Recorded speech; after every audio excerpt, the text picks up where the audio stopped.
आज के वीडियो का हमारा टॉपिक है प्रेजेंट वैल्यू एंड डिस्काउंटिंग। ये जो टॉपिक है वो आपका टाइम वैल्यू ऑफ मनी से है। टाइम वैल्यू ऑफ मनी के जो हम लास्ट वीडियोस में टॉपिक डिस्कस कर रहे थे उसके अंदर हम फ्यूचर वैल्यू का कैलकुलेशन कर रहे थे। कंपाउंडिंग, उनकी कंपाउंडिंग करी थी और ये बिल्कुल अपोजिट है। इसमें हम जो फ्यूचर वैल्यू होंगे उसको हम प्रेजेंट में लेके आएंगे। पहले क्या करते थे, प्रेजेंट के जो आउटफ्लो थे उसको उसके कंपाउंडिंग करके हम फ्यूचर वैल्यू में जा रहे थे लास्ट वीडियोस तक। तो और इस वीडियो में हम क्या करेंगे, फ्यूचर के जो कैश इनफ्लोज हैं उनको हम डिस्काउंटिंग करके प्रेजेंट में लेके जाएंगे। तो कंपाउंडिंग और प्रेजेंट डिस्काउंटिंग दोनों एक दूसरे के बिल्कुल अपोजिट है। कंपाउंडिंग में प्रेजेंट वैल्यू को फ्यूचर पे लेके जा रहे थे और डिस्काउंटिंग के थ्रू फ्यूचर वैल्यू होगी उनको हम प्रेजेंट वैल्यू पे लेके जाएंगे।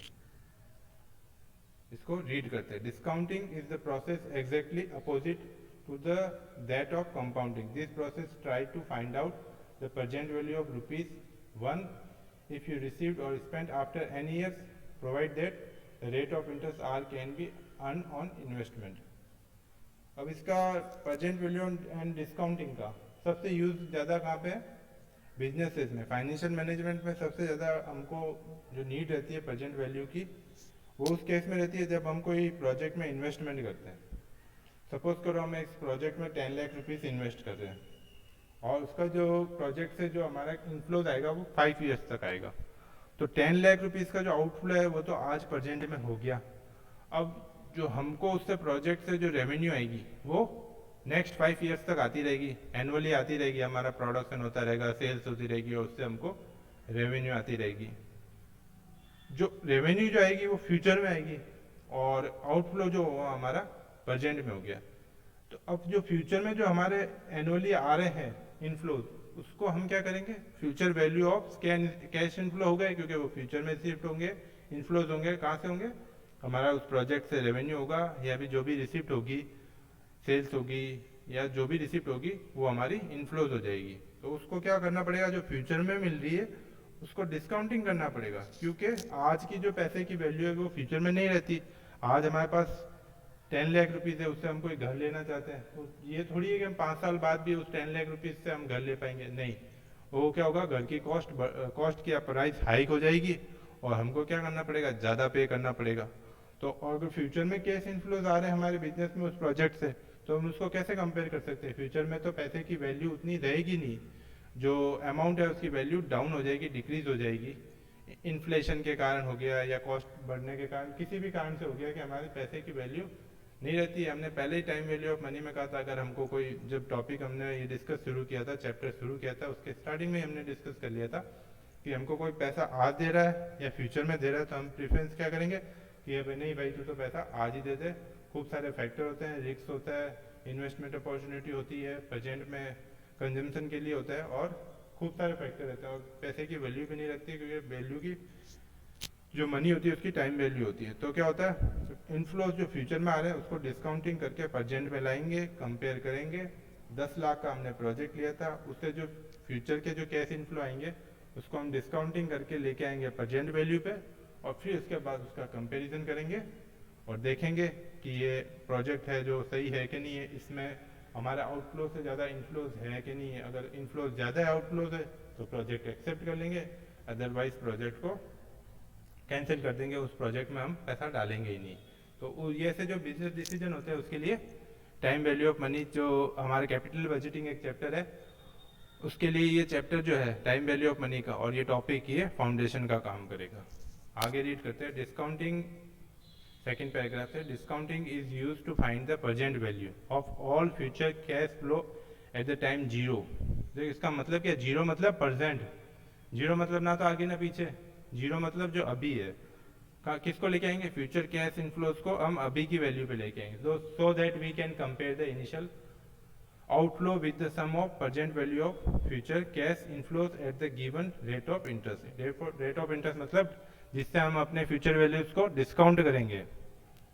Future value discounting, interest factor, discount factor या इन्फ्लेशन फैक्टर, इसको कुछ भी कह लो, इससे क्या होता है, इस इंटरेस्ट इस रेट से हमारा पैसे का जो वैल्यू होता है वो कम होता है, इसलिए हम इस इंटरेस्ट रेट से इसको डिस्काउंट कर देते हैं। ये जनरली मार्केट में रेट ऑफ इंटरेस्ट होती है कि हम अपने प्रोजेक्ट में नहीं भी पैसा लगाए तो हम उतना इन्वेस्टमेंट हम अपने मार्केट से कभी भी गेन कर ही सकते हैं। डिस्काउंटिंग आगे रीड करें, discounting is there an alternative approach for recognizing the time value of money. Time value of money discounting करके हम फ्यूचर को प्रेजेंट में ले आते हैं और उसका कंपेयर कर सकते हैं। The present value approach is commonly follow approach for evaluating different financial decision.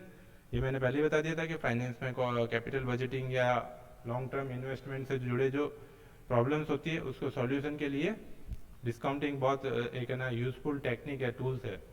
The process of calculating the present value of future cash flow in different situation is discuss in the paras which follows.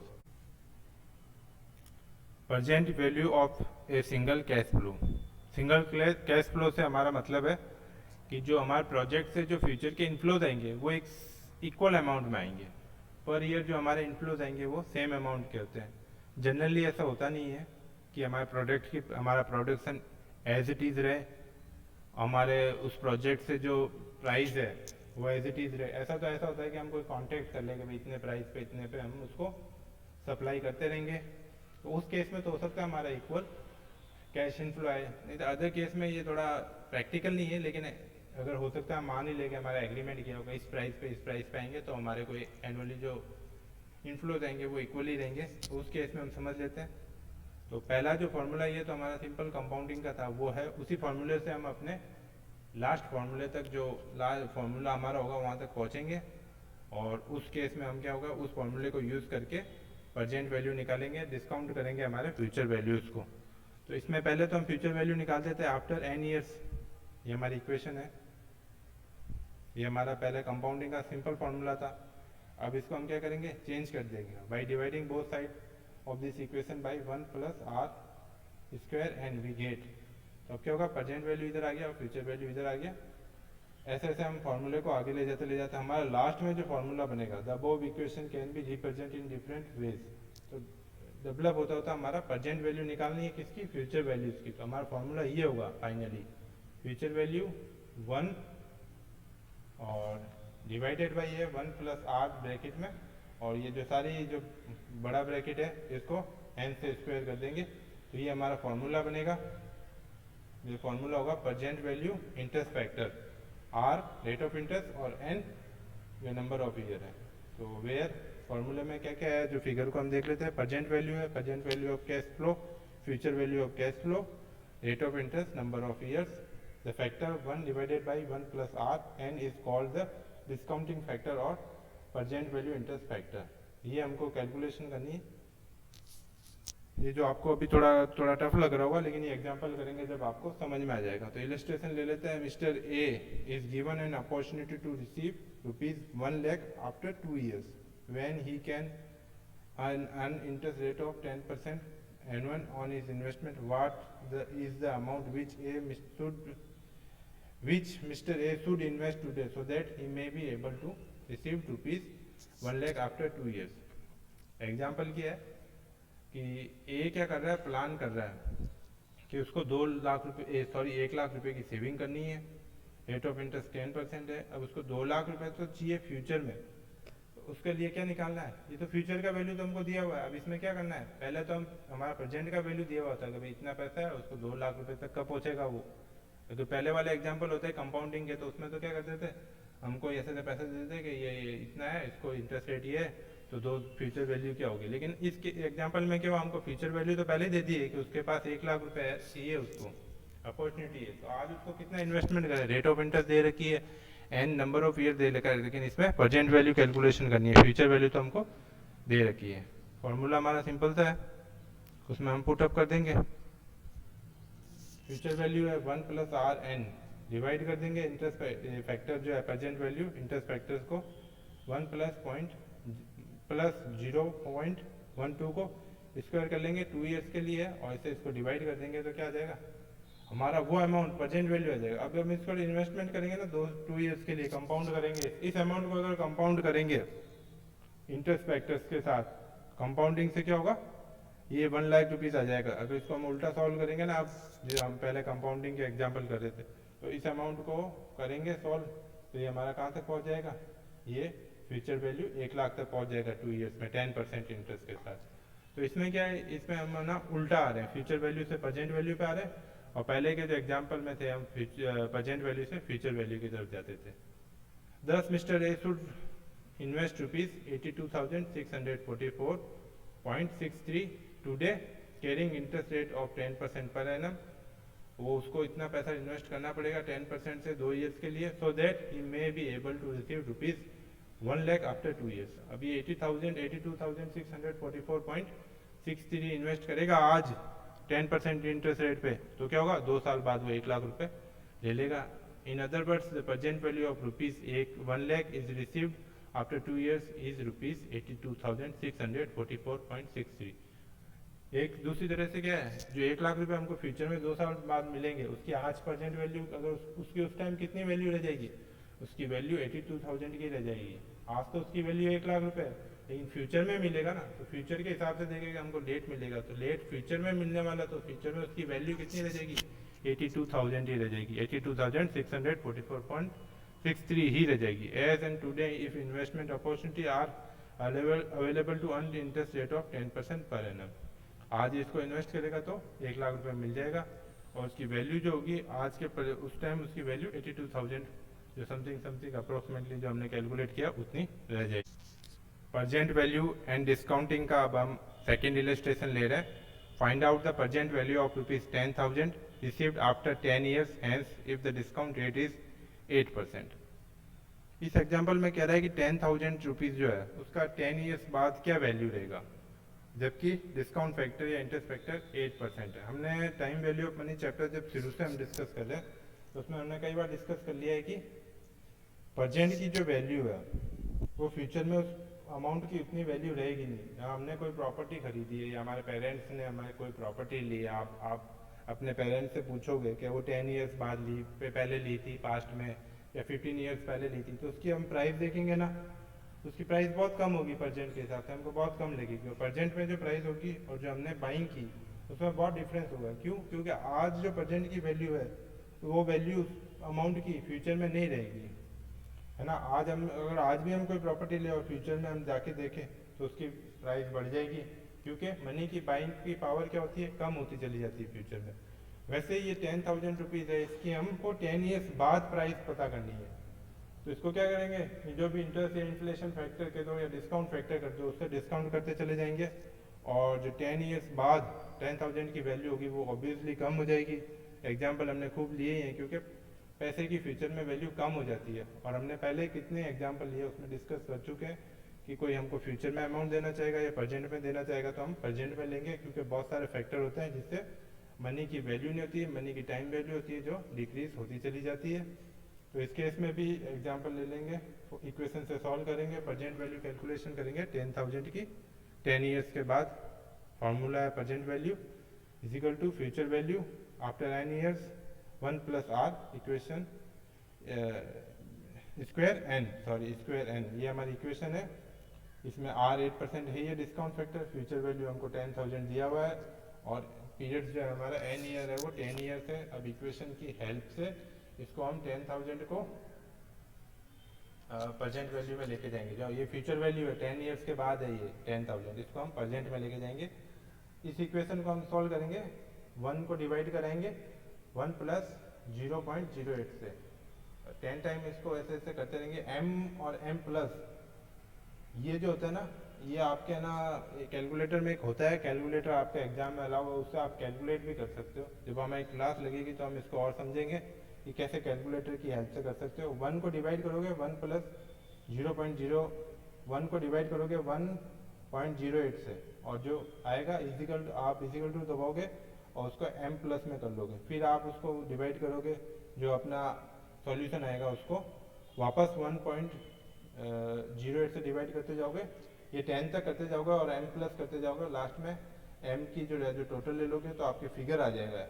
और नहीं भी आएगा तो ज़्यादा करते example में question में दे रखा होता है, या फिर इसकी टेबल प्रोवाइड कराते हैं, तो टेबल जनरली प्रोवाइड नहीं करवाते हैं, और क्वेश्चन में जो एग्जामिनर होता है वो आपको ये जो इक्वेशन होता है इसका 10 ईयर्स का वो दे ही देता है, जो वैल्यू होता है इसका इंटरेस्ट फैक्टर का वो आपको प्रेजेंट कर ही देता है, क्वेश्चन में दे ही देता है। तो उस केस में आपको क्या है, कैलकुलेशन नहीं करनी पड़ती। लेकिन बिगर टेबल के बिगर किस एग्जामिनर के दिए भी हम इसको कैलकुलेट कर सकते हैं। उसके लिए हमारे को सिर्फ कैलकुलेटर की नीड होती है, वो आपको यूनिवर्सिटी अलाउ करती है। तो ये इंटरेस्ट फैक्टर आया, ये 0.463 आया। इसको मल्टीप्लाई कर देंगे 10,000 से, तो हमारे ये जो वैल्यू आई है ना 10,000 आफ्टर 10 ईयर्स, उस टाइम उसकी वैल्यू कितनी रह जाएगी? 4,630 ही रह जाएगी। अब उस 10,000 जो 10 ईयर्स के बाद हमको 10,000 मिलेंगे, उसकी बाइंग पावर कितनी रह जाएगी? 4,630। ये जो फॉर्मूला है इसे देखो स्लाइडली थोड़ा थोड़ा चेंज है, इसमें डिवाइड हो रहा है और इसमें क्या हो रहा है? मल्टीप्लाई हो रहा है। यहाँ देखोगे ना आप, यहाँ तो यहाँ क्या हो रहा है? डिवाइड हो रहा है, क्योंकि यहाँ पे तो जो वैल्यू निकाली है हमने डिवाइड करके निकाली है। इसमें क्या हो रहा है? 2 साल बाद वैल्यू के लिए प्रेजेंट वैल्यू निकाल रहे हैं कि आज हमको कितना इन्वेस्ट करना है। और ये जो एग्जांपल है, ये इलस्ट्रेशन थोड़ा चेंज है। इसमें क्या करना है? फ्यूचर वैल्यू दिया हुआ है लेकिन हमको उसकी वैल्यू बतानी है आफ्टर 10 ईयर्स। तो इसमें थोड़ा सा चेंज है, और वो जो था एग्जाम्पल वो थोड़ा और चेंज था। एक और नेक्स्ट इलस्ट्रेशन ले लेते हैं। What is the present value of rupees 1,000 receivable after 6 years if the rate of discount is 10% per annum? ये सेम है, इसमें भी हमने इंटरेस्ट फैक्टर निकाल दिया है, वही हमारा इक्वेशन रहेगी और उसे मल्टीप्लाई कर दिया है। अब जो सेकंड है इंट्रा ईयर डिस्काउंटिंग, ये तो क्या था? एनुअली था। अब हो सकता है हमारे जो फ्लोज आ रहे हैं वो क्वार्टरली आ रहे हो, मंथली आ रहे हो, डेली आ रहे हो, तो उसके हिसाब से हम उसको फॉर्मूले में थोड़ा सा चेंज कर देंगे। समटाइम कैश फ्लो में be discounted more frequently, that is half yearly, quarterly, monthly और daily. The frequency of cash flow discounting has an important effect on the time value of money calculation as the case of entire compounding. The shortest discounting period implies that on the one hand the number of periods in the analysis increases, but on the other hand, the discount rate applicable per period decreases. The general equation for calculating the present value in the case of intra-year discounting period is as under. अब क्या करेंगे? जहाँ पे भी जितना quarterly discount होगा तो वो हमने पहले भी फॉर्मूले में पढ़े थे। एम क्या होता है? Number of time per year discounting is done. उधर क्या आता था? Compounding is done. तो इंटरेस्ट रेट रेस्ट करता था, और इसमें क्या होता है? डिस्काउंट आ जाएगा कंपाउंडिंग की जगह। बाकी एम जो आया आपके इक्वेशन में, नया जो फिगर आया है एम, वो सेम ही है। क्वार्टरली होगा तो क्या होगा? हम क्वार्टरली होगा तो 4 से डिवाइड कर देंगे रेट ऑफ इंटरेस्ट को, और एन ईयर्स को 4 से मल्टीप्लाई कर देंगे। अगर हाफ ईयरली होगा तो रेट ऑफ इंटरेस्ट को हम 2 से डिवाइड कर देंगे, और जो एन ईयर्स है उनको हम 2 से डिवाइड कर देंगे। दोनों साइड एम जो होता है सेम होता है, तो इस फॉर्मूले में कोई ज़्यादा चेंजेस नहीं है, फॉर्मूला हमारा वही है। अब हमने इक्वेशन में जो एन था, नंबर ऑफ ईयर्स थे, उसको एम से मल्टीप्लाई कर देंगे, क्योंकि डिस्काउंट हो रहा है वो क्या हो रहा है? 2। अगर को हाफ ईयरली हो रहा है तो 2 टाइम होगा, क्वार्टरली होगा तो 4 टाइम होगा, और बाई मंथली होगा 2-2 महीने से होगा तो 6 टाइम होगा, और मंथली होगा तो 12 होगा। उस केस में हम रेट ऑफ इंटरेस्ट को भी 12 से, 6 से, 4 से, जैसे भी यहाँ पे मल्टीप्लाई करेंगे ये से रेट ऑफ इंटरेस्ट को डिवाइड कर देंगे। तो फॉर्मूला सेम है, लेकिन डिस्काउंटिंग जो हो रही है वो साल में एनुअली 1 से ज़्यादा बार हो रही है। उस केस में हमारा फॉर्मूला चेंज हो जाएगा। Mister A will receive rupees 1 lakh on maturity of his investment at the end of 4 years. Future value दे दी है आपको। क्या फ्यूचर वैल्यू निकालनी है? प्रेजेंट वैल्यू तो आपको पहले ही पता चल जाएगा। प्रेजेंट वैल्यू दे रखी होती है तो फ्यूचर वैल्यू निकालनी है कंपाउंडिंग करके। अब इस केस में पहले ही लिखा रहा है कि इन्वेस्टमेंट है, उसका एंड 4 साल के एंड में क्या पैसा मिलेगा? 1 लाख रुपए। तो फ्यूचर वैल्यू हमको पहले ही दे दी है, तो हमको पता चल जाएगा हमको डिस्काउंटिंग करनी है। Find out the present value of his investment if the discount rate is 12% and discounting is done half yearly or quarterly. Equation है हमारी, फॉर्मूला है, उसमें हम पुटअप कर देंगे। फ्यूचर वैल्यू 1 लाख रुपीज हमारे दे ही रखी है।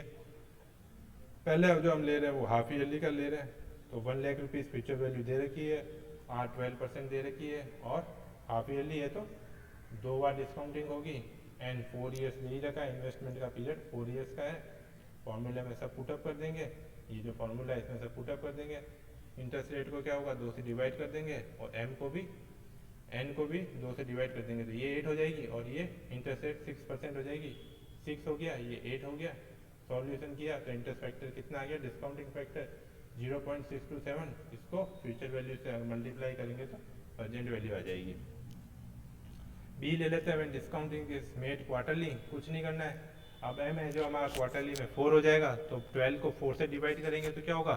रेट ऑफ इंटरेस्ट 3 रह जाएगी, तो प्रेजेंट वैल्यू इंटरेस्ट फैक्टर क्या हो जाएगा 3% हो जाएगा, और 4 × 4 मल्टीप्लाई करेंगे तो 4 ईयर्स तो ही है, 4 ईयर्स के लिए इन्वेस्टमेंट है, और डिस्काउंटिंग 4 टाइम हो रही है क्योंकि क्वार्टरली है, तो एक साल में क्या होता है 4 क्वार्टर होता है, तो 4 हो जाएंगे, 4 × 4 16, इंटरेस्ट फैक्टर आ जाएगा 0.623।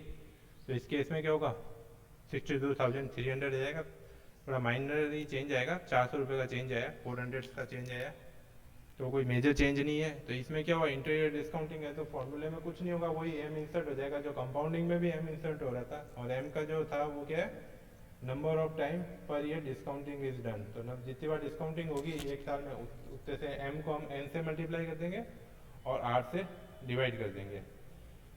लास्ट में आपके असाइनमेंट है, पहला क्वेश्चन है what is the present value of 10,500 receivable after 8 years if the discount rate if the rate of discount is 13% per annum. तो ये हमको फ्यूचर वैल्यू दे रखा है 10,500, इसका प्रेजेंट वैल्यू कैलकुलेशन करना है 8 years आफ्टर 8 years और डिस्काउंट रेट है 13%। लास्ट वाला एग्जांपल हमारा उसका है इंटर ईयर डिस्काउंटिंग का है, जिसमें राहुल है जो 2,50,000 मैच्योरिटी पे उसको मिलेंगे आफ्टर 6 years, और हमको प्रेजेंट वैल्यू निकालनी है, डिस्काउंटिंग फैक्टर 9% है, हाफ ईयरली और क्वार्टरली दोनों का कैलकुलेशन करना है। जो हमने लास्ट इलस्ट्रेशन किया था फोर्थ, जिसमें ए 1,00,000 रुपये मिल रहे थे उसको 4 years के बाद, वैसे राहुल को 2,50,000 मिल रहा है आफ्टर 6 years, और डिस्काउंट फैक्टर उसमें हमारे इलस्ट्रेशन में था 12%, इसमें 9% है, हाफ ईयरली और क्वार्टरली आपको कैलकुलेशन करनी है।